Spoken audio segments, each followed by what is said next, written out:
You have your fear, which might become reality. And you have Godzilla, which is reality. I'm sick of Godzilla. Wake up, everyone! There are two things you don't know about the Earth.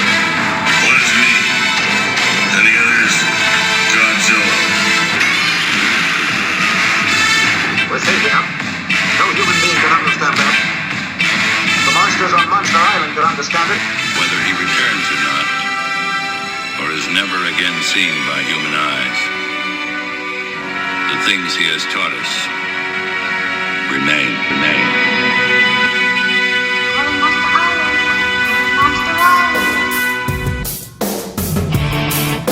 Hello, YHS on Monster Island listeners. Jake here, and yes, I'm doing the intro, so you know that means one thing.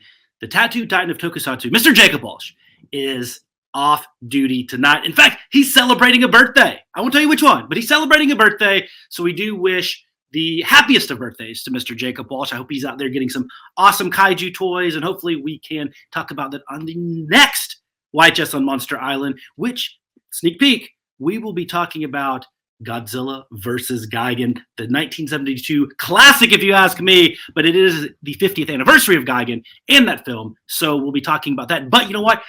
There's no time for me to whine and moan and cry because we got a lot of stuff to talk about. And I didn't want to go a week without covering some of this stuff. This will be a little bit all over the place. I have zero notes. So if you see me looking around, I'm not looking at any notes. I'm not looking at anything. I'm truly just, my eyes are wandering around. I don't know why, but you know, we got to talk about some stuff. I'm really excited. We can talk a little bit about last week in the Geoffreys from YHS, which was great. But I want to talk, hey, we'll do kind of a normal show. I'll talk about some stuff I've been watching, about some stuff that I've been buying, and then kind of a main topic. Maybe we don't have one of those, but I'm sure we'll get into some tangents and whatever. So hopefully you can enjoy the ride. It's a captainless ship. So, we'll see what I'll do. I might end up talking for 7 hours, or it might be 7 minutes. I don't know, but we'll go with it. Like I said, no topic, nothing set in stone, but we'll have some fun. So first off, let's look back to last week.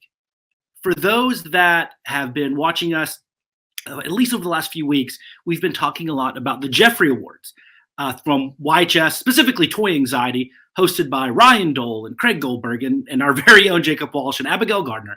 And to me, the Geoffrey Awards, when they debuted last year, I was just a fan, just watching it, at my house, blew me away. Like, the thought of a toy award show is great, but I thought we were just always going to be destined to have, some random dude on Twitter post what his favorite toys were. And we have a little bit of in the kaiju community, a little bit of like X plus figure of the year and stuff from a little bit larger fan bases, but like from this broad toy collecting as we know it, nobody had really capitalized on that, at least to my knowledge, in a big way. And Toy Anxiety did. And the fact that they did it kind of this tongue-in-cheek awards show with a lot of funny bits and songs. I mean, it is one thing when you have, Craig and Abby and Jake and Ryan, I guess to some degree, are all musically talented and they're funny and do great, impersonations. And so it does make it conducive to something like an award show. But last year they knocked it out of the park, and this year's was even better. I mean, it felt like a legitimate, like big time YouTuber production. And it was, I guess that's what it was. And it felt like it because it was. The opening number was hilarious. I mean, just kudos to that team. They put a lot of work into it. And what was neat about it was we actually got to participate as YHS on Monster Island, and we did our very own Kaiju Toy Line of the Year award. It wasn't there last year, so this is the first one. I mean, YHS on Monster Island wasn't there last year.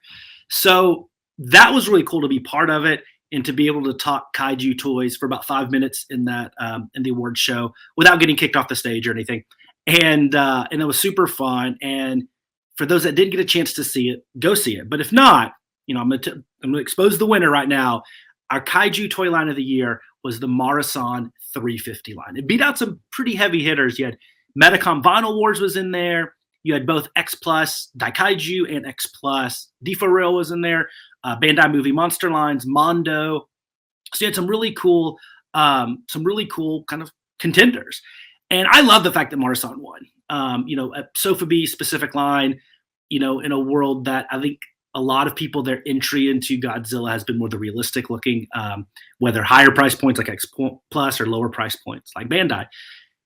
And the fact that a Sofubi line won was cool. I think it says a lot for the people that voted on these awards, the people that had input. That something, their signature releases this year involve translucent vinyl and glitter, and this is going to win the award. I think that's so cool. I think I probably had money on Metacom, just because I think they're probably the sleeping Godzilla releases this year. We've talked a lot about Unraku and Saku. I think there was a chance that they could have won, or maybe X Plus, Daikaiju series, the Mothra we talked about a lot on the show, and they did some stuff with Legendary, and even Mondo. Like, I don't think Mondo deserved to win. There's too many things to iron out with those guys. But I mean, YHS. I think the YHS listeners and those that voted on these awards, they probably have a familiarity with Mondo more so than just a normal kaiju fan because of all the other collecting they do, whether it's the collectibles or the prints by the great Tom Whalen, and all the other great stuff that Mondo releases. So it was cool to see Marusan won. Like I said, it would have them and Metacom probably would have been my 1A and 1B. So very cool. Marusan 350 is great. I mean, everybody knows I love the Bio Goji line. In fact, I have, let's see, I just picked up my 9th. I'll just go and show it right now. I picked up this guy this week, my 9th Marusan Bio Goji. This is the dark glitter.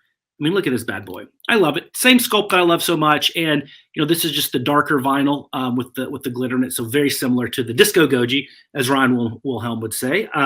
But I absolutely love this guy. And so this is not, now I do have, oh man, you know what? Maybe we do need to talk about just toy collecting and Sofubi collecting in general and kind of where my head's at. But so hopefully it'll add, some of you guys that are struggling with it and what to do this week and what shiny object we're chasing, what squirrel we're chasing. So like I said, I do mostly collect what I like, and that's it. That's the only real parameter. There's no reason to be a completist. However, for some reason, I've gotten down this little completist rabbit hole with Marusan Bio Goji. But the point that's different between that and some of the other times I've gone down that rabbit hole outside of the world of Sofubi, I'm still enjoying it. Like, I get excited when I see a new Marusan release, like the one they just had with the green glitter and the gold spikes. I think it's a Godzilla store exclusive. Like, I mean, the heart starts racing, and it's not like, oh my God, I got to get this or I'm less of a human. It's, that's so awesome. I have to have that on my shelf. It looks so beautiful. So I think I'm okay. But if I start getting upset that Marusan is releasing all this stuff with this Bio Goji sculpt, please somebody reach out to me and say, hey, Jay, stop it.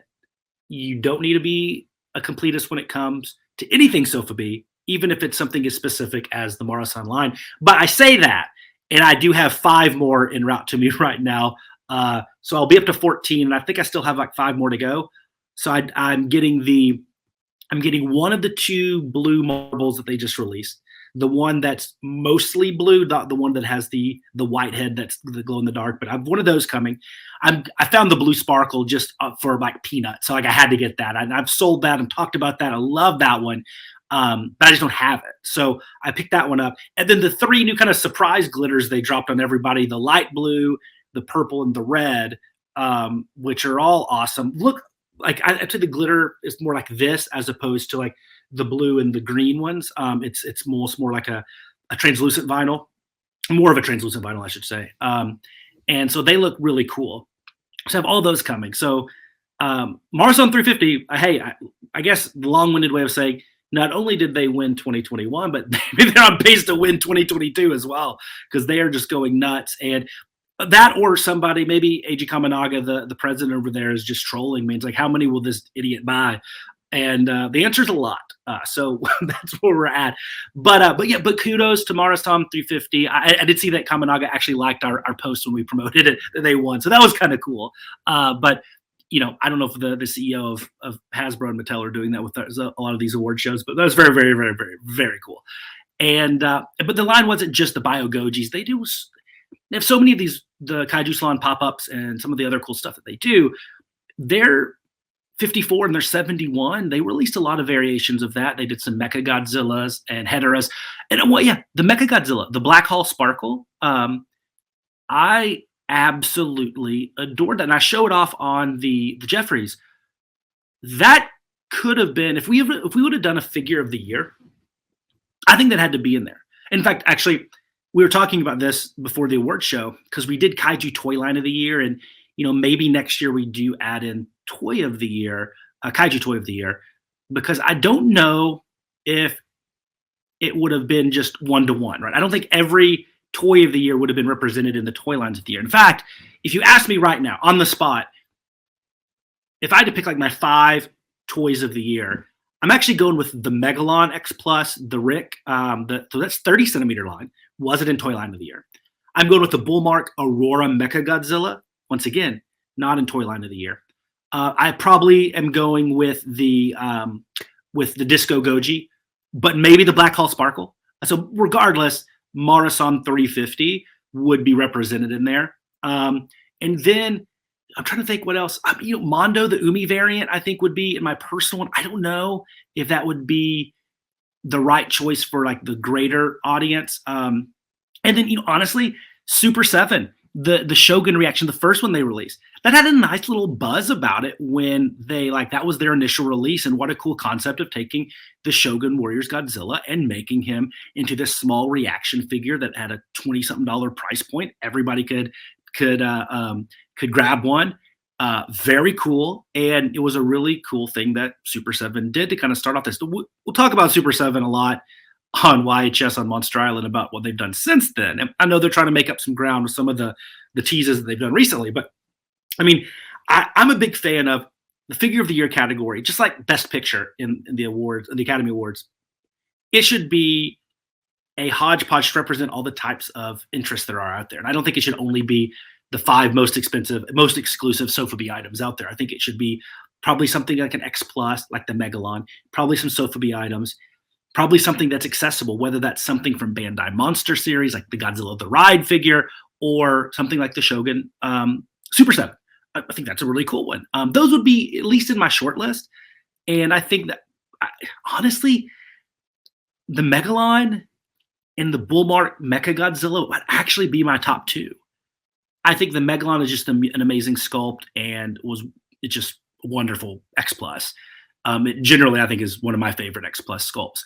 Then, and the Bullmark Aurora, I think if you ask somebody what is a great gateway Sofubi item, that Bullmark Aurora, because there's no doubt it's Mechagodzilla. It's not goofy looking or anything like that, and it's a nice play on an older sculpt, but it's this translucent with the some of the colored inside of it, and the translucent with how you basically know, depending on which way the light is, what type of light we have, it looks like a totally different figure. I think it captures the essence of what Sofubi brings in making a character-based toy into a piece of art, and I think it's great. And it's a accessible price point. It was pretty widely available early on. In fact, I think I got mine for like $80, and now, they're a little bit more expensive now, like in the 150 range, but this is not one that you're going to have to wait years and years and years and years to buy. So absolutely love that one. I think that would be in my 5 figures of the year. Yeah, I think Bullmark Mechagodzilla, the Aurora, I think Megalon, the 30 centimeter. I think the one of the 2 Marusan 350s I talked about, either Disco Goji or the Black Hole Sparkle Mechagodzilla.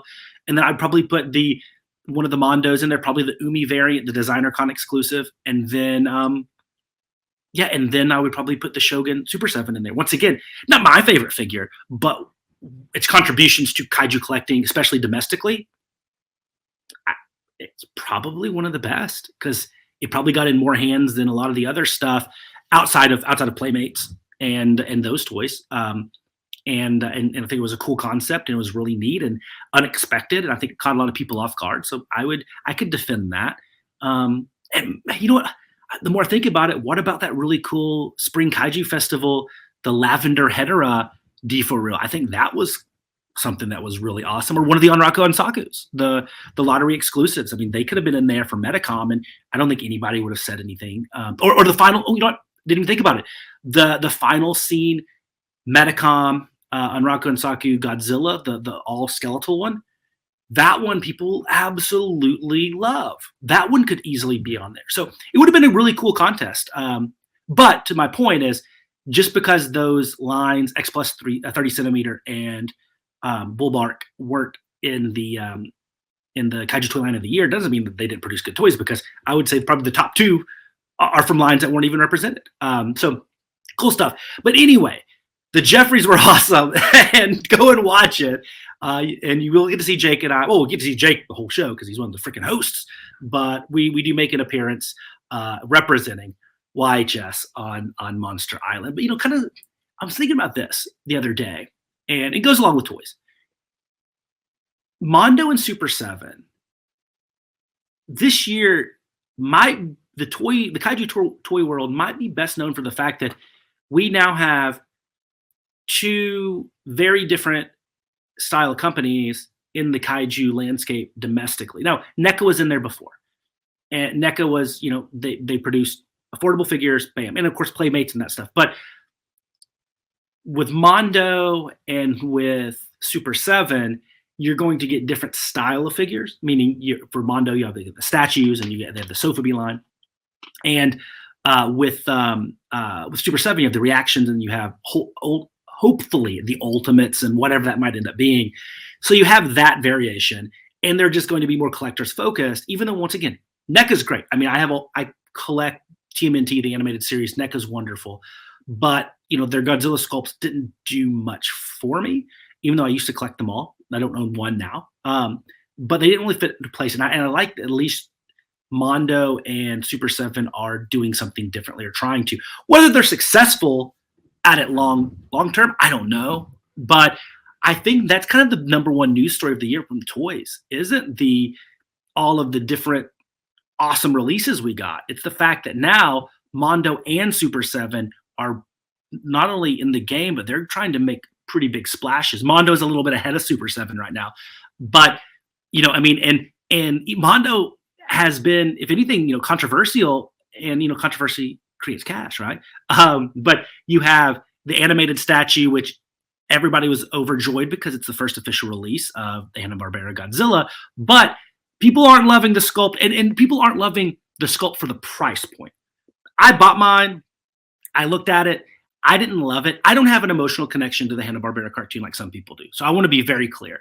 If I did, I get it. I've overpaid for stuff that people look at and they're like, what the hell did you just buy? As I look at my all green sparkly glitter Titanosaurus. But I'm okay overpaying for stuff you love. I didn't love it, and I was able to to sell it pretty quickly and whatnot. And I forgot I even owned it, so yay.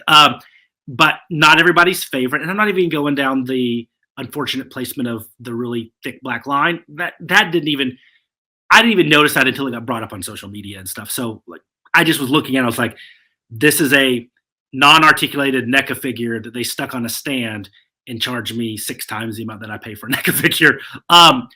So yeah, there was that.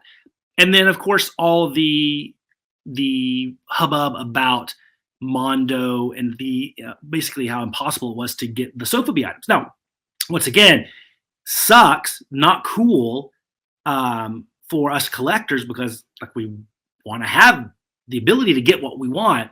But for those familiar with Mondo, it's par for the course. For those super familiar with Sofubi, par for the course. I mean, these are always small production runs. Mondo always has everything sell out in 2 seconds. Try to get a Tom Whalen print, right? It's possible.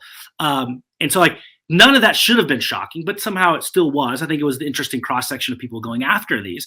But they are also, the Attack Peter statue is getting a lot of positive buzz as far as everybody's excited about getting that. The Mondo, the 89 statue, I've heard mixed reviews, but it caused a lot of positive stuff. And then of course, I mentioned Super 7 and Mondo. We of course still have Playmates around, but Mezco. Now, I have issues with Mezco because I've pre-ordered all of them. I don't have them, and they're asking me to pre-order more. So I'm a little curious if they're going to fall kind of the way that NECA did, where nothing is bad about them. The price points are fine for what they are, but do they fit into a niche with a common collector? Because what I feel as you evolve as a collector in Kaiju, it seems that you either go down one of 2 rabbit holes, or really one of 3. It's I want to evolve or level up to the most realistic sculpts have, and that eventually gets to X Plus, and that eventually gets to your XM Studios and Spiral Studios, and the $2,000 or $3,000 a statue ones.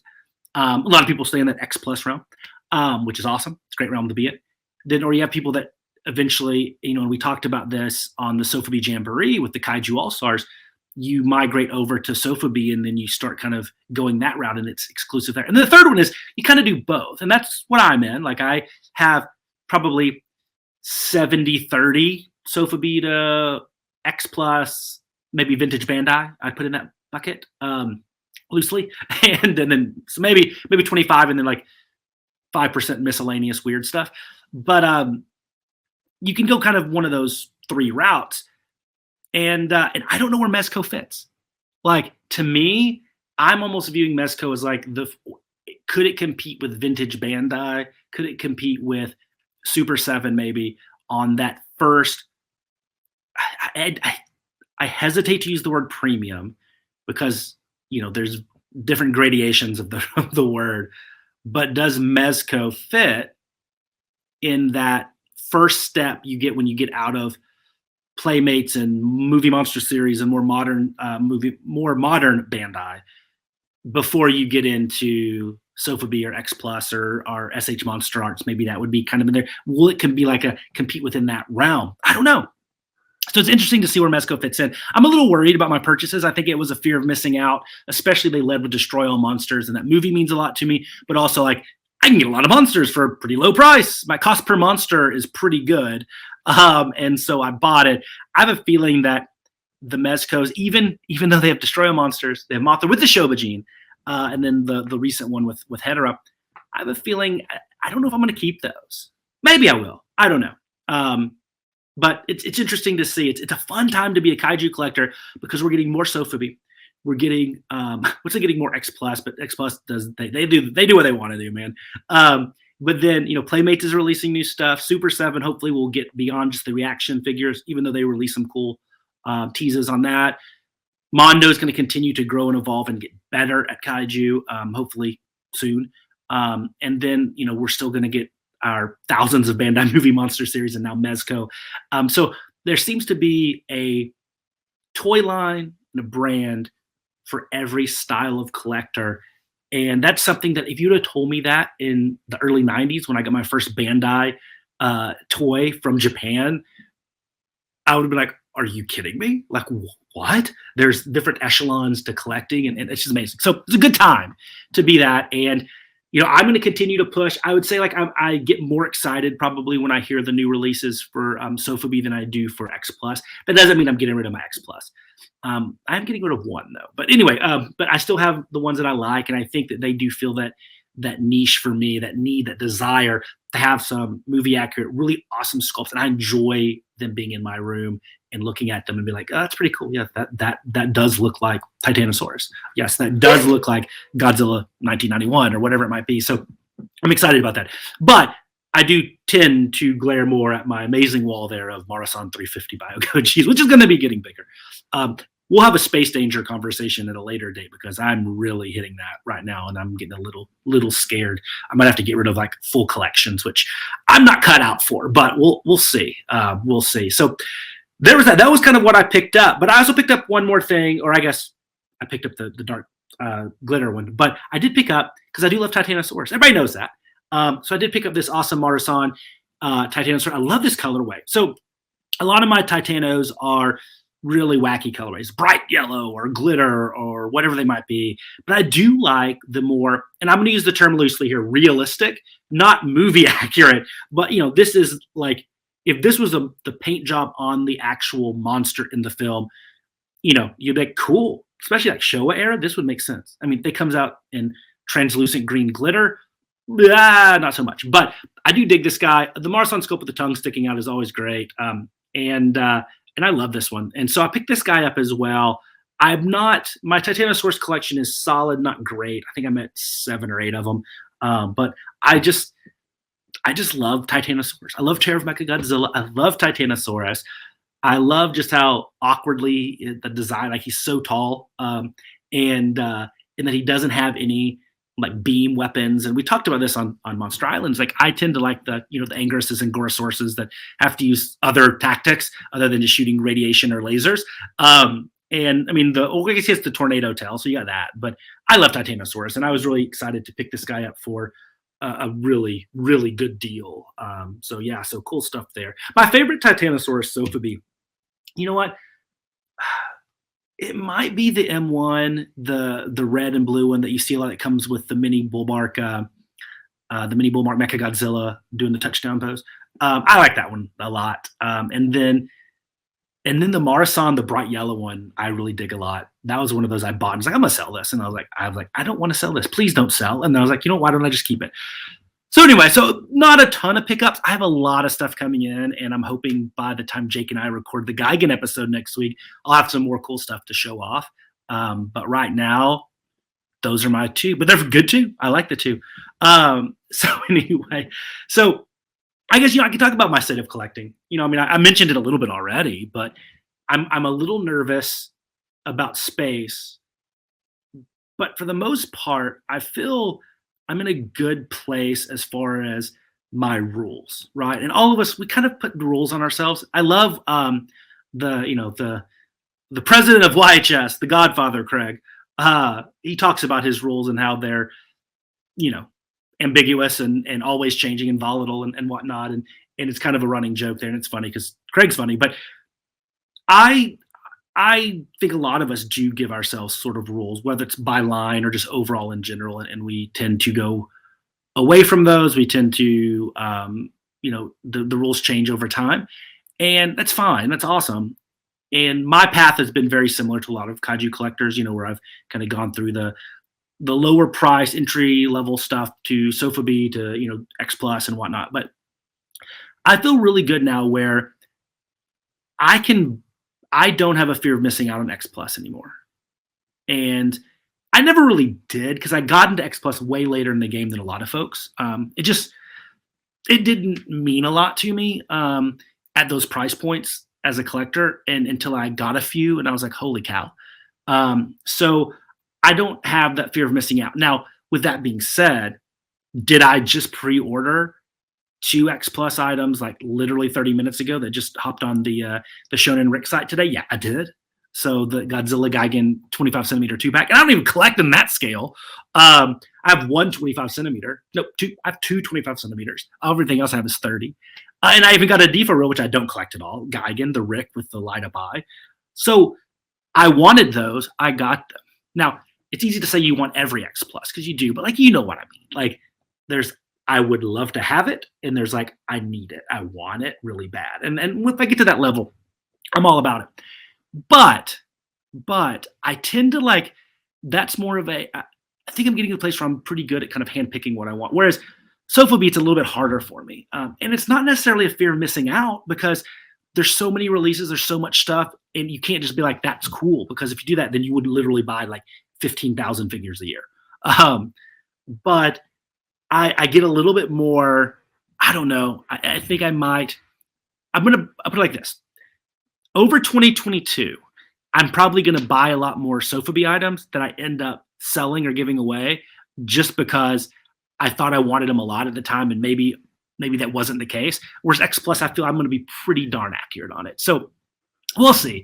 But that's kind of where I'm at from a collecting standpoint. And I love when I get to talk to a lot of the other collectors around here and across the board, because it's so funny, the variety that and the interest of these people. So, and this is one of the cool things I think about kaiju collecting versus the more, I don't want to say popular, but the more kind of accessible lines, Star Wars and Ninja Turtles and Transformers and G.I. Joe. And I love all those lines to some degree, but at the end of the day, I'll compare kaiju to Star Wars, right?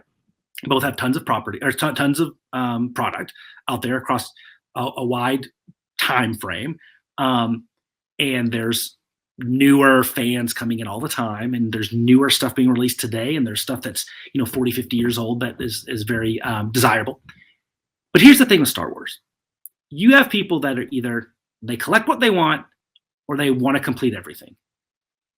You very rarely have people that only collect stormtroopers. Are there people there? Of course. I only care about Ewoks. I only care about, people from the prequels or this one film. Usually, and once again, generalized statement, usually you collect everything. Whereas in kaiju collecting, you will have people that I only care about certain kaiju, or I only care about certain design elements.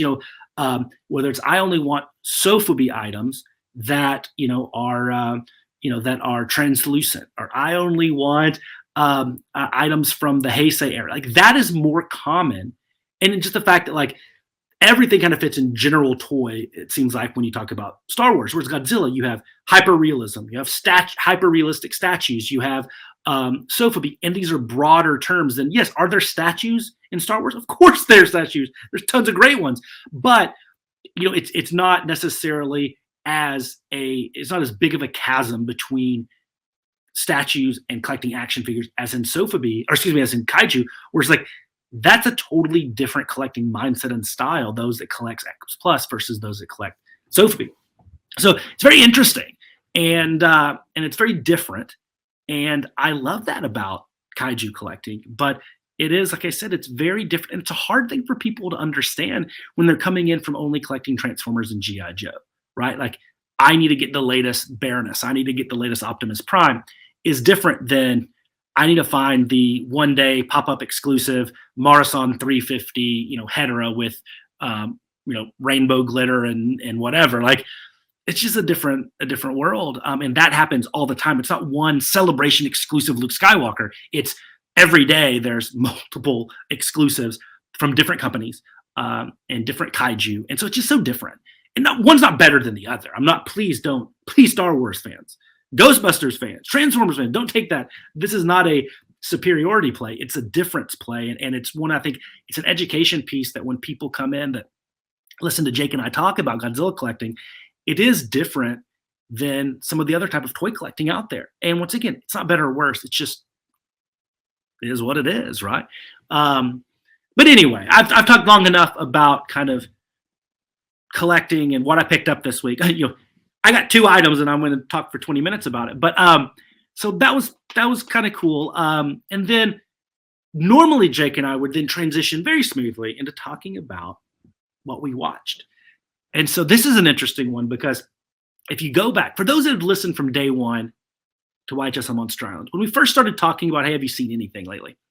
Jake, like I think the first time we did that, maybe episode 2 or 3, he mentioned a movie called The Legend of Firefly Marsh. Never heard of it. I think he read the back of the VHS, which was just amazing. And it was just, my mind was blown. And I had the hardest time finding this thing. Amazon sold out. There were no copies on eBay. I even went to my library because it's put out by the Phoenix Learning Group. So it's something that, they sold a lot to teachers and educators and such to play in their classrooms. There's a moral to be taught here. And I waited for like 6 weeks in the library, and then they said, we can't get access to a copy.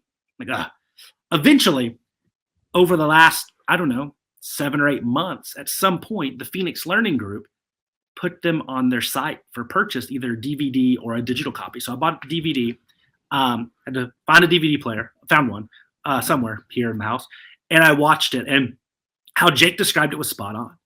It is something that you would totally see played in a classroom. And it was charming. It was better than it had any right to be. They treated it seriously. At first, it's funny. So at first, I was a little worried, and this is not to get on a religious tangent or anything, but I was worried because I think in the first 10 minutes, and it's only a 30-minute film, short film. And so they said 8 times, you got to have faith. You don't have to see it to believe it.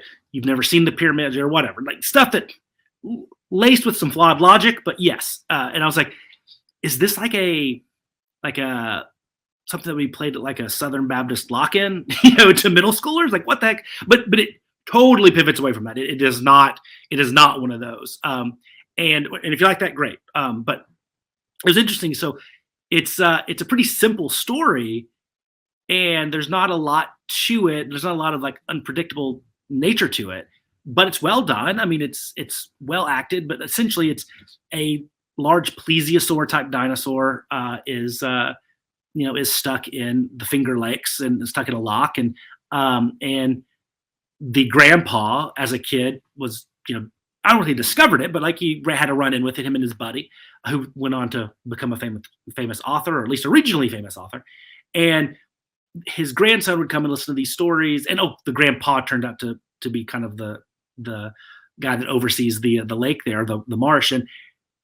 And the grandfather was the one that the adults were the one that were like, yeah, this is real. And the kids were like, no way, which is kind of a nice, a little bit of a juxtaposition from what we typically see here and see. So it was cool. And then of course the goal was like to, they're building condos and commercial real estate was coming over and putting a mini mall or something there on the marsh. And, if the dinosaur didn't get out, he would never get out and be trapped there forever. So they risked their lives and let him, set him free.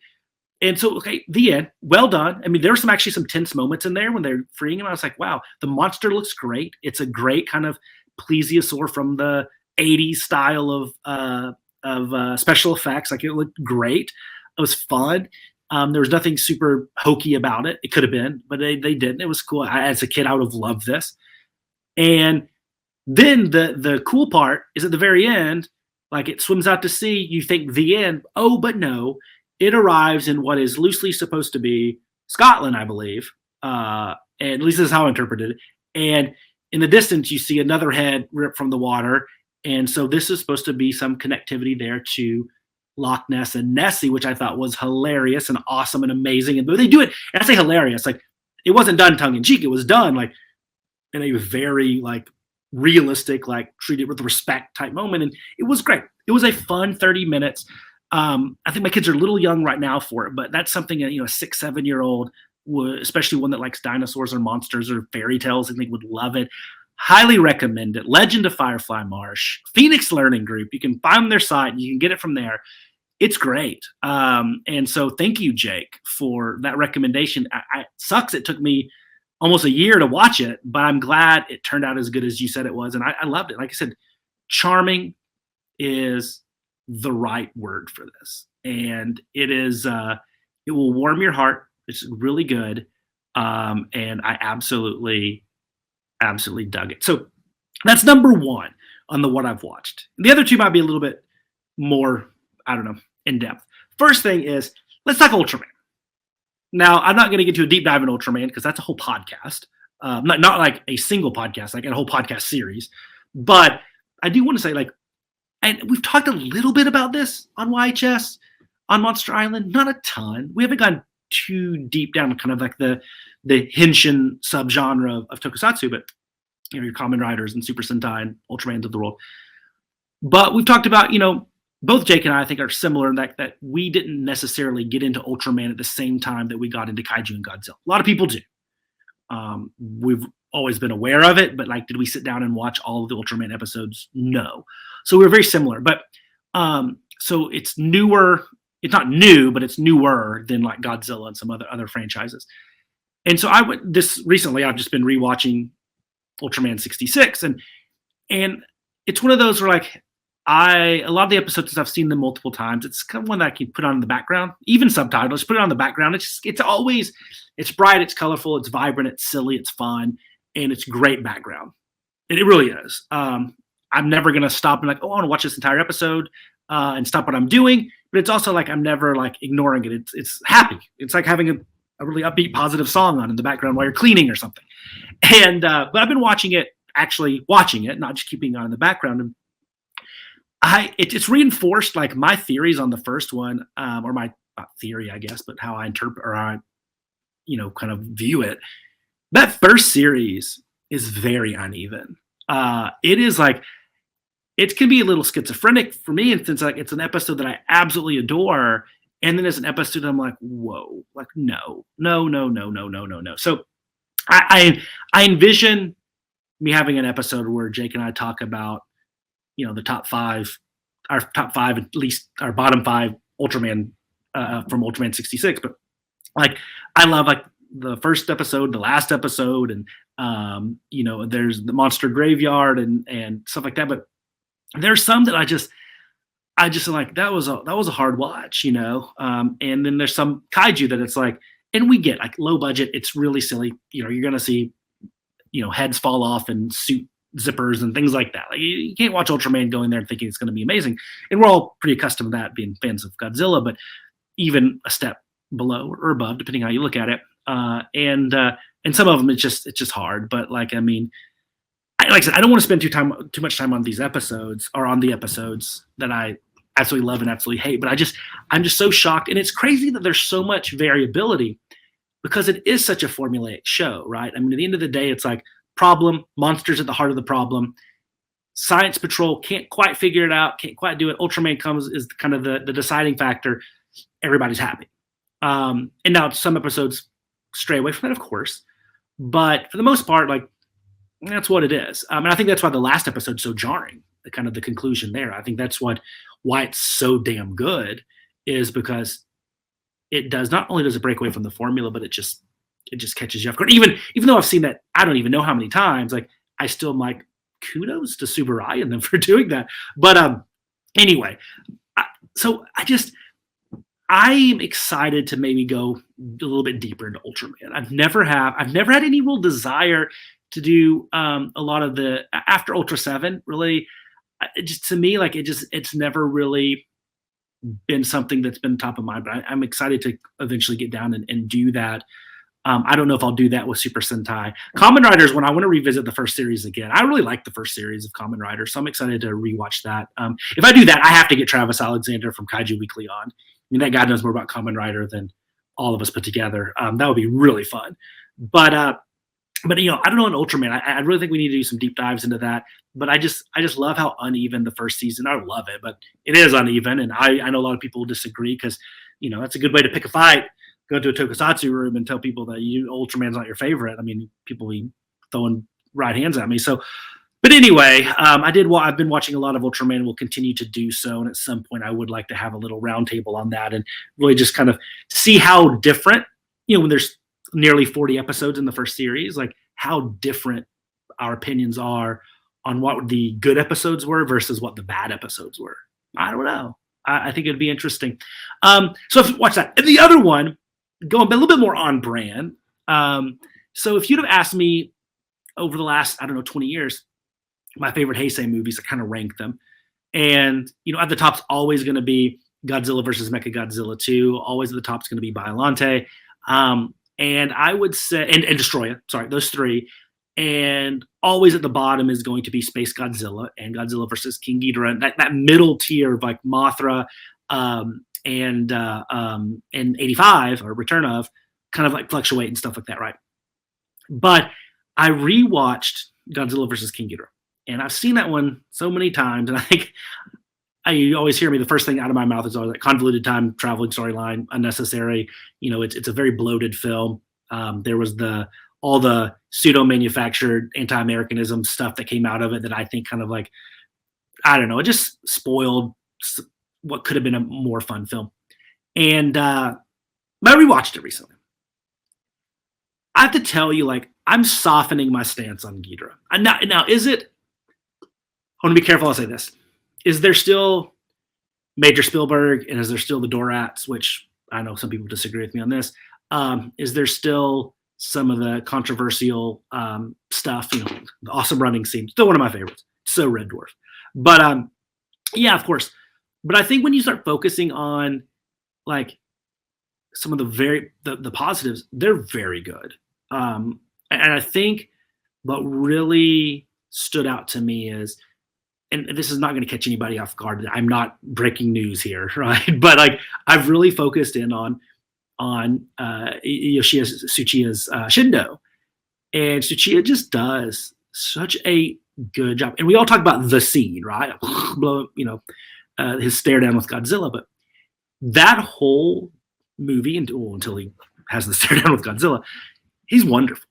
And yeah, I mean, Tsuchiya is not any stranger to big roles. I mean, even in Godzilla, I mean, Commander of Planet X. I mean, he was the Human Vapor. He was the leader of the Mysterians. I mean, he was had a major role in Seven Samurai. Like, I mean, the dude's the dude.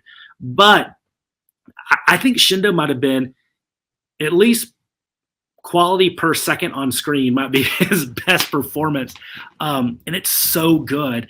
and maybe it's because I was focusing on it so much that it was quicker to overlook some of the other elements, or I've just seen it 55 times. And so guess what? Like, it doesn't bother me how stupid the major Spielberg scenes are. Like, maybe. But it's one, I think all you have to do to appreciate that movie is watch it 75 times. Maybe that's it. Maybe it's the law of increasing returns on that one. I don't know. But I feel every time I've watched it, I hate it less. I don't know if I'm going to put it over. Maybe it can get close to Mothra. Maybe that's the next. Can it eventually get over that? I don't know. But Tsuchiya stands out, and I forget the actor's name that plays Terasawa. I mean, he's fine in it, and the casting is great. I mean, you have a lot of great cameos. I think the casting is wonderful, and the human element, the human performances are pretty solid. To me, it's not Spielberg. It's not the Dorats. It's not the time traveling necessarily that really still kind of annoys me. And of course, the visual of Mecha King Ghidorah is great. Need that X Plus. They need to make one. The issue with me is, like, I've never enjoyed, and we talked about this actually on our New Year New to Kaiju with Abby. I just never enjoyed they were so specific about Godzilla's origins. And of course, that's, once again, not breaking news here, but that is the one thing that has not ever really sat right with me, and it has not improved over time. Like, it's not that they did a terrible job with it. It's not that it's not a logical idea.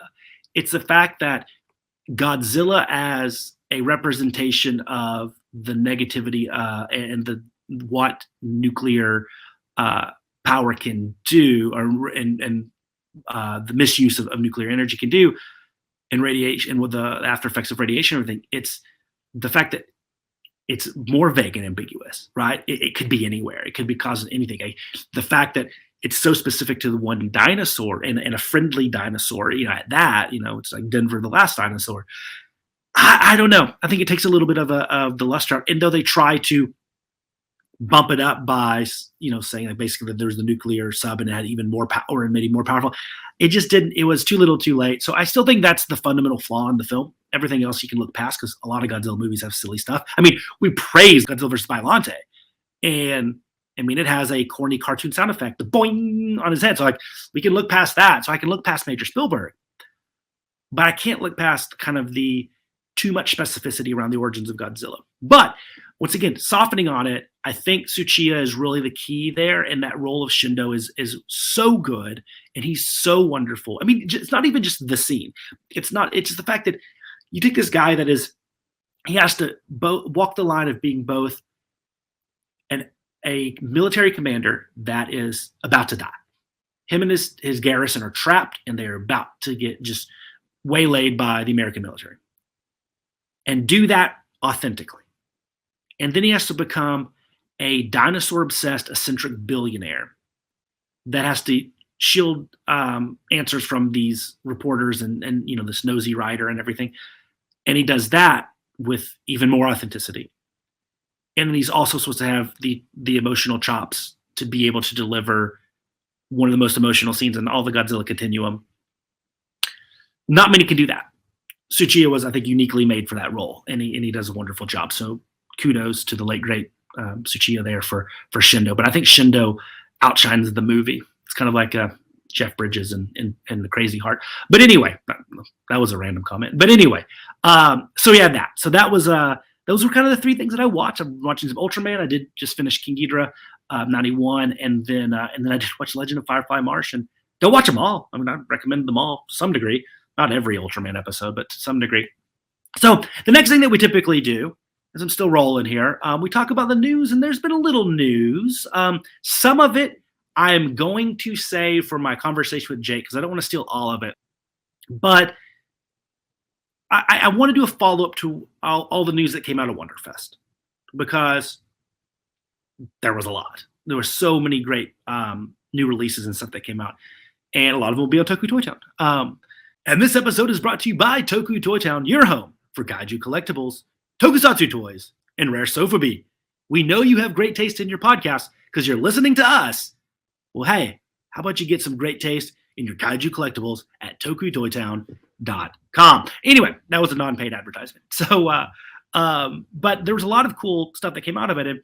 And so I mentioned, I alluded to it earlier, the Godzilla versus Gigan, the 2-pack, the 25 centimeter line from X Plus is out. The Gigan and the Varan D4Ls are out right now. You can go order those from the Shonen Rick site, but also from Awesome Collector and some of the other places. I'm sure it'll be on Big Bad Toy Store if you want to wait an extra 7 months to get it. They're out there. So good stuff there. Those things, I think, start shipping in July or August, which is great.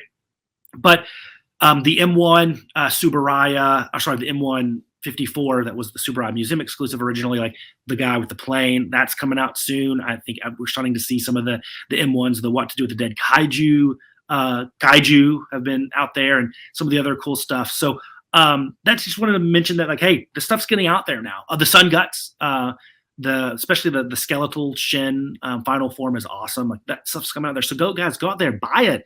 Support all these great Sofubi manufacturers and retailers. I know one that's really great and is very happy to do business with you. But there's that stuff that's out there. But there's a few other things that were that hit recently, and I got to talk about the XM Studios, the Ultraman one that was released. And it's funny because I was talking about just watching Ultraman in that final episode, and just how, like, I don't know, shocking is not the right word, but I love how they went about it. And one of the collectibles that kind of hit recently, and I'm trying to pull it up here, so if I can find it here.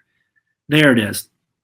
The XM Studios released the kind of not final scene, but the final episode, Ultraman, where he's standing over the Science Patrol headquarters. And that thing, it was XM Studios. That thing is absolutely stunning. And once again, like, it's cool because of the detail, and you get Ultraman in that defensive pose above the Science Patrol headquarters, which is about to be destroyed. And I don't know, it's one of those things where it's like kind of the final act of that original Ultraman. Not the final one, but you know what I mean, the final episode. At the time, the final act, but before Arashi saves the day. But I love it, and I think that's one that I granted it'll probably be $1,000. I think it is like $1,049, but this is one that for an Ultraman fan, I could see it being worth it because there's nothing out there like this. It's either just Ultraman and you get some of the Metacom Science Patrols, the Sofubi items, but this is wonderful. So I absolutely thought that was worth talking about because it was so cool and so unique. And the other one was I saw that the Godzilla store is re-releasing some of the 50th anniversary Marusan Godzilla store exclusive Lucky Bag Gigans. Great. Those things have been impossible to get. Like, I have one, and I have the silver one, and I was able to, Toku Toy Line was able to secure one, like the rose goldy one. It actually was kind of red, actually, but it appeared with the glitter. And we got one. That's two. And one, like I said, one was me. I'm not letting that bad boy go. These things have been hard to get. I saw that they're re-releasing that, which is great. And hopefully we'll get more of these out in the wild. That's too cool of a figure. I get you want exclusivity, right? And you want some, like, I want to be in an exclusive club that has this figure. This is too good of a figure, Marusan. Like, this is advertising and marketing. Like, you can't have this figure and not want more Marusan.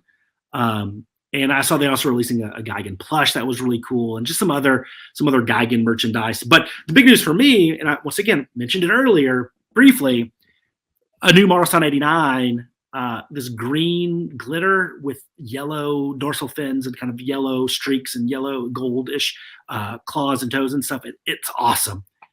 I mean, it's a must-have. So I don't know how easy that boy is going to be to get, but those two items, really excited when those are going to be out in the marketplace, re-releasing the Gigan and this Marusan Godzilla 89. So very cool. So that was some of the other news. Outside of that, not a ton. Those were, I'd say, the biggest two. I would say there's the biggest two out there from a news standpoint. Guys, I get it. There's the one big news item that may have come out of Toho. I'm not talking about that now. Jake and I will cover that hopefully next week. So I'm going to punt that one. We'll be like the 900th person to talk about it and give our projections on who it could be or what it could be about and all that good stuff. But we will save that one. And then as far as I don't have a main topic, I did have a couple of things I was just kind of thinking about this week, and I bring them up here. I mean, I could go 30 seconds on them, but one of the things was, I was when I was watching the Geoffreys, and I was listening to some old the old catalog, the back catalog on YHS, and I was listening to some Ghostbusters stuff. And obviously, those that are in the Ghostbusters world, I'm not, but those that are, no, they're kind of the core to that fandom, and they have these like regional groups, right? They have the Georgia Ghostbusters, I'm sure there's the Texas Ghostbusters or whatever, and they do lots of good stuff. And that's not what I'm to talk about, but they have these regional fandoms. I feel like I don't think that happens here with kaiju. And I'm curious, and I'm not saying like there'll be groups that go out and they do charitable events, but I'm even talking about like, I mean, it seems like a lot of, and once again, outsider looking in, I'm going to say things about the Ghostbusters community I know nothing about. But you do have this regional flair, right? This regional camaraderie that is, the Alabama Ghostbusters, the New Jersey Ghostbusters all know each other and stuff like that. And we just don't have these regionalized fandoms in kaiju. And it's maybe it's because we're so coastal, because with a lot of international properties, it's really heavy, obviously, in the West Coast and the East Coast, specifically like New York, and then of course like with with Japanese, obviously with LA and San Francisco, and to some degree Seattle and such factoring in there. I don't know, because it's so coastal, and then Chicago is big, even though it's not on the coast, because G-Fest has been there for so long and it's a huge city. But I miss that. I would love to have the Texas Kaiju meetup and to do things Kaiju related. And it's not, you can't give me the whole, well, there's not always Godzilla media, or there hasn't always been Godzilla media. There hasn't always been Ghostbusters media, and they do a damn good job of it. So once again, not saying that it's there needs to be a regional fandom because of we need to create these formal groups that, go do charitable events and stuff. I'm just saying, it's such a international and national property, and kind of how the fans view themselves. I think that'd be cool to be able to have more regional, kind of like I said, regional fandoms, regional camaraderie, people that are proud to be part of, insert city or state or region here, kaiju fans. And it might even lend itself to, as you grow and foster that, to more cool events. A lot of these groups, you rent out theaters and do screenings, you do things like that, you do toy swaps, you name it. You pull together resources, flying somebody to do a meet and greet, do an autograph signing, things like that, which could be really cool. Or just go out and have a beer and talk about why Titanosaur is awesome. I don't know. But that's one thing that just always struck me as odd, that you don't have as many local groups. And yeah, I'm sure if we had a headquarters, it would be in New York, probably around outside of Toy Tokyo, or it would be in San Francisco or LA or Chicago. I guess Chicago has G-Fest, so they already got something. But I guess that's Rosemont. But anyway, I think that would be cool. So I'm curious, are there reasons, am I overlooking something that's so simple, or are there regional fandoms y'all just have blocked me? I don't know. Maybe that's it. I don't know. But I would just felt that it'd be cool to have more localized stuff with kaiju, because there's enough of us out there. I mean, believe me, I sell enough. I know where a lot of the fans are based on where I send a lot of my toys. But there's enough in every region, every major region, to have some kaiju fandom and stuff. So that would be really cool. And when you go to cons and when you go to toy shows, you might have more of a presence when that fandom has been cultivated in that market.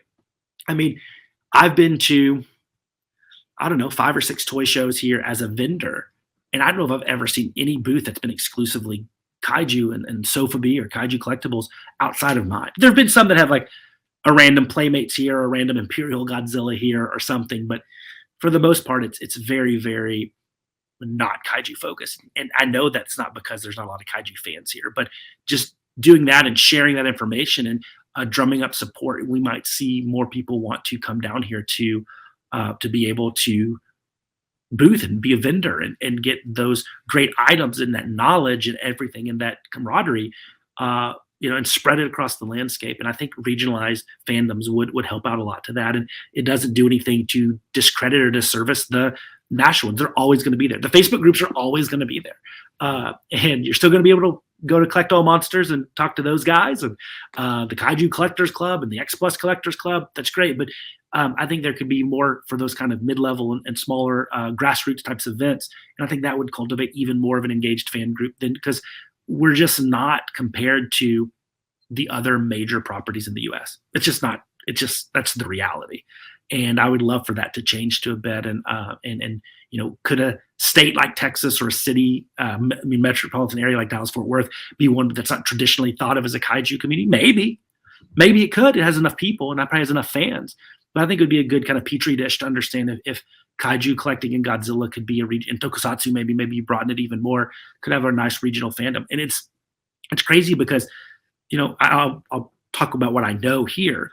I mean, we have very little in kaiju and Tokusatsu, but because Funimation is here and some other big companies, like anime is gigantic in Dallas-Fort Worth. I mean, it has 4 or 5 of the biggest conventions in the country happen here. So like, it's kind of a pseudo adjacent lot, it's Japanese culture, right? So I don't know. I think there's something there, and I think I would love to explore that. And so that's something that's just been on my mind. The other thing that's been on my mind, and a little bit lighter, I would say, was I was on one of those national fan groups. I want to say it was the Collect All Monsters group. I could be wrong, but it was, because it was David Dobko, the great David Dobko, one of the most intelligent and smartest folks when it comes to resources, when it comes to the world of Sofubi, but just kaiju in general. And I love him and Kyle Yount when we sitting in through watching YouTube, and those two and John Ruffin and Leslie Chambers and Christine are all just chatting away and talking. It's great to see just the knowledge being shared and spread. But anyway, David Dobko, great guy, awesome toy photographer as well. I think he posed the question, like, what if there was a Sofubi Hall of Fame? Like, what would you induct? And there was all these great answers. Like, every one of them could have been in there. But I was actually thinking about that. Like, what if there was? Physical or virtual, doesn't matter. If it's more like the Baseball Hall of Fame or it's more like the WWE Hall of Fame. I think it's an interesting topic. And I think it's one that you could really break down and have a very good conversation on. And I think a lot of folks I saw they were posting their favorite figures. Nothing wrong with that. There's a reason they're your favorite, probably because there was good stuff that that it looked cool, or it was significant, or whatever. Might just have sentimental value. Maybe your first girlfriend gave it to you. I don't know. But when you're talking about the initial class, right? I mean, you think about the initial classes of Hall of Fames. I think of the initial class of the Baseball Hall of Fame. Yeah, you got Babe Ruth and Ty Cobb and Walter Johnson and Honus Wagner and Christy Mathewson, right? Like, other than Cy Young, you got all of the early pioneers of the game. When you talk about the first class of Sofubi, I think you have to be careful not to let personal, because it's art, right? These aren't statistics. It's art pieces. But like, once again, it's something that even something as fictional as the Pro Wrestling Hall of Fame, like, you still have these characters were given enough, responsibility to carry a title belt or make money. Like, this is interesting how you can do, because it's an art piece, right? And you can't just go by what sold the most, because availability and lots of variables that factor into that. But anyway, so here's where my head was at. And I was like, well, you have to have, and I say half, like, you don't have to have any of this, but I would start with that original Marusan, 1966 Godzilla, brought the concept of the J-tail into the vernacular. That one has to be in there, because it's the first vinyl Godzilla, and it's still being repurposed today in countless colorways. So it has lasting ability. It's iconic. It's there, right? Like, it is truly, and it's Marusan. It's the first, and it wasn't just the first and you forgot about it, but it's the first and it's still held to such high esteem. So that first one has to be in there. Kind of in my early pioneers mindset, I also include that 1970 Bullmark giant Godzilla. And the reason for that is obvious. It was in Godzilla vs. Hedorah. It probably had more eyeballs on it than any of them at the time, because it was in there. And it's such an iconic scene. And it's a great figure that has been repurposed hundreds and hundreds and hundreds of times. Those two, I think, are must-haves. And then, since it's Sofubi Hall of Fame, and we'll condense it down. We'll say kind of Kaiju Tokusatsu Sofubi, because we could get into some stuff that, I'm sure is really important. Like, we could talk about, a lot of the robots and the superheroes and things like that. Let's say it's kaiju and tokusatsu for now. That the initial line from Ultra Q, the Ultra Monsters and such and whatnot, I don't know if there's one that stands out as like this represents that line, right? Is it Kanagan? Is it who is it, right? I think that line kind of has to go in as a series, as an early pioneer, like, because it truly was the first, like the first Sofubi kaiju line, and if it did not succeed, we wouldn't have got anything. So those three are kind of like in that early pioneer, right? Like those are no-brainers. And one I know is a little bit of a cheat because it's a line, but you can induct. There's no rules here, so I can induct a line in as the first ballot Hall of Famer. Then, you don't want to just go entirely like all the old stuff, right? Yeah, it's important. Agreed. But that's not that. The Hall of Fame wouldn't be as accessible and mean as much. So I was thinking, what is a Sofubi item that is like when you say Sofubi, or you see it represented in most media, what's an item that is typically chosen for that? Or what's one that was our gateway to collecting Sofubi, for the gateway for a lot of people? And I think one satisfies both those. And I think it's the Haru Nakajima, the M1. It's been repurposed many times, which is a good sign. I think, I don't know, 3 out of every 5 people I talked to, that was their first Sofubi item. Like, it really was one of the variants. And it's used, like, you see that in whether it's shops or, advertising for shops or online stores or whatever. When you talk Sofubi, you typically see a Haru Nakajima in there somewhere, right? Like, it is, you almost have to have one. In fact, I don't have one up at Toku Toy Town right now. I've sold the ones I had. Like, I feel like I'm not a real Sofubi seller. So that one, the M1 Nakajima, to me, I think is a wonderful representation and one of the best. And then I was thinking for the other one, and I guess we could talk rules, like what, like in baseball, you have to sit out 5 years, right, before you can be eligible for Hall of Fame. I do think there needs to be like a 10-year marker, because we're not going to be inducting, the glitter disco goji, as much as I love that, because we don't know its lasting power. We don't know its impact. We don't know if it's truly going to be revolutionize Sofubi or not. But, if we have like 10 years, I think that's a fair statement. And to me, like, I was thinking of what are some more modern, not 60s and 70s, more modern Sofubi items that have really changed how we collect Sofubi, or ones that are super desirable and still are today, and everybody wants to have one regardless if they like the subject matter that it is. And 2 popped into my head. One was the Marmot Godzilla Tower. It's a chase figure, but one that like enough people have that it's like it's the signature piece to a lot of collections. It's their favorite piece. It's cool. I mean, the subject matter is awesome and unique, and it's so Sofubi. We don't never have when I get that X Plus Godzilla Tower, maybe we'll talk, but like that's the quintessential thing to own, to represent Godzilla Tower. There's a couple variants. It's expensive. It's exclusive. It's hard to find, but not, it's not impossible, right? Like, it's really cool and also iconic. And it's one of those great chase figures. And it's one, when you have that, I think a lot of people have bought that because of the status that comes with it. Like, I'm a legitimate collector. Not upper tier, doesn't make you upper echelon, type stuff, but it's one that's like, I'm serious about this. And the other one would be one of the early Marmot Desugojis. I mean, everybody in the Godzilla collecting world in Sofubi wants to have at least one for their collection. Some people have like 18 of them, but that's one that, once again, you can buy one right now if you want one, if you want to spend the money. It's not impossible. A lot of really serious collectors have one. It's a beautiful sculpt. It's been redone 1 million times. It's been customized so many times. And I think it's really important to the world of Sofubi. So those are the ones that kind of popped into my head. Like, as first ballot, I'm not saying these are the only ones worthy. It'd be a very small Hall of Fame.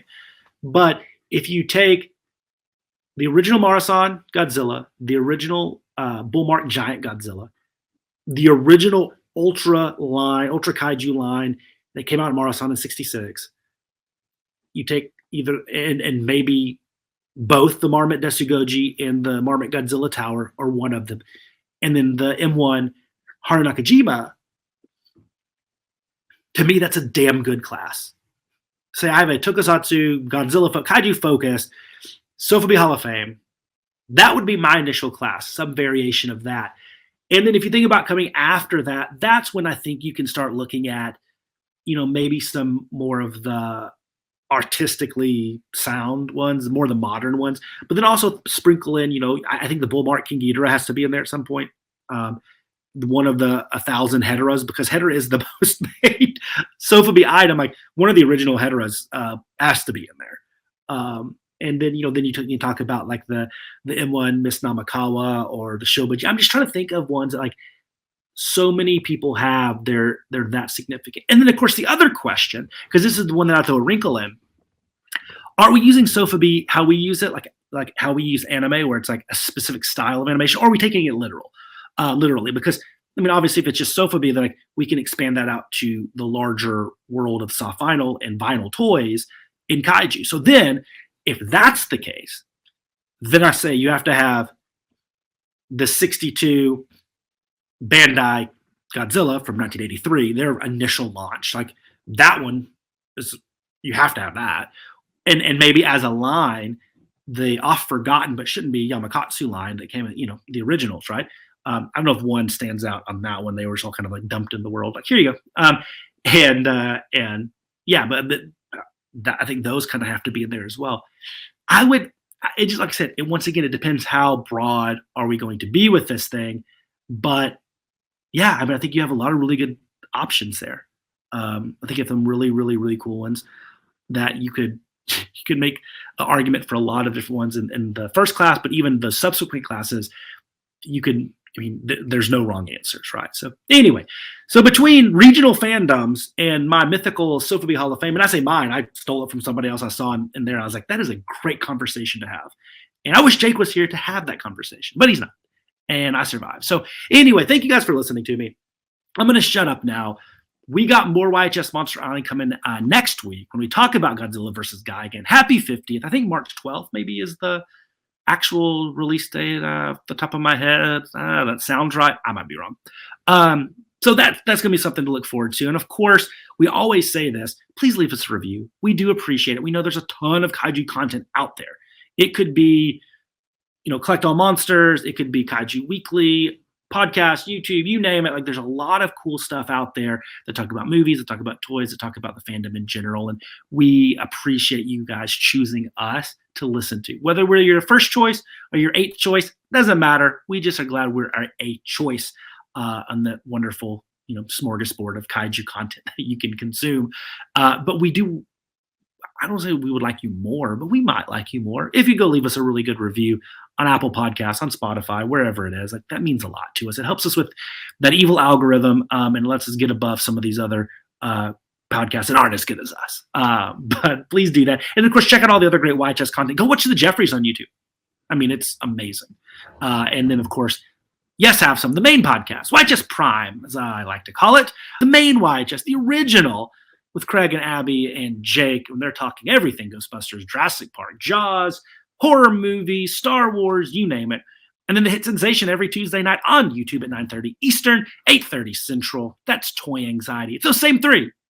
It's the triumvirate of podcasting royalty with Academy Award-winning Ryan Dole, Sir Ryan of Dole, and they have just built an empire in the toy collecting world, and it's the best. And I watch a lot of toy shows. I like your Toy Galaxies, your Pixel Dans of the world. All those guys are great. Geek Dad Life is awesome. Go watch Geek Dad Life for sure.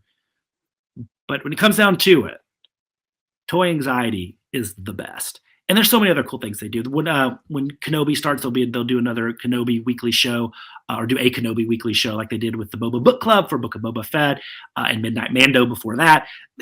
YHS just does a lot of good stuff. There's the Ghostbusters Containment Unit talking about all things Ghostbusters autographs.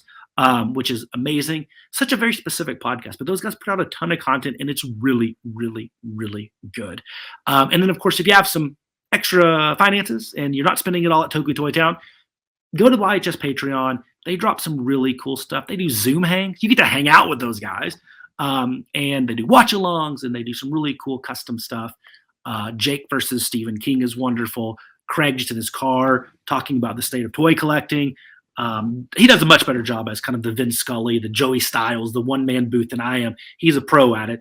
I'll make it through here, but it's really good. And then there's just so much other great content. Go check them out. They're wonderful people doing wonderful stuff. And I know you're a wonderful listener, so I think it's a marriage made in heaven. So anyway, that's it. That's all I got. Hopefully check us out again next week when we talk about Godzilla versus Gigan.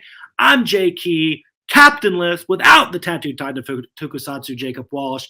But you know what? We made it, guys. We did an hour. We're good. We talked a lot about stuff. And hey, go start a regional fandom for Kaiju. That'd make me happy. All right, guys. Have a good one. Catch you later. Adios.